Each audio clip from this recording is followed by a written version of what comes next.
তবে দিনের পরিবর্তে রাত হয়েছে, রাতের পরিবর্তে দিন হয়েছে।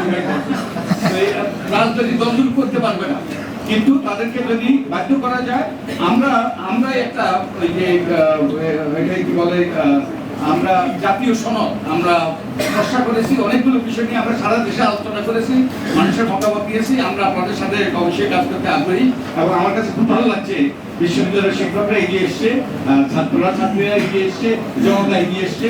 আমি আশাবাদী হতে চাই, কিন্তু এই প্রতিবন্ধকতা যদি আমরা দূর করতে না পারি, এবং আমার কাছে একটা মেসেজ এসছে আজকে নাকি ফেক নিউজ, হয়তো বা ফেক নিউজ, যে আপিল বিভাগের শুনানি চলছে তো, হ্যাঁ বলেন চেষ্টা করছি। এটাই হলো এরা বসে আছে বিভিন্ন জায়গায়।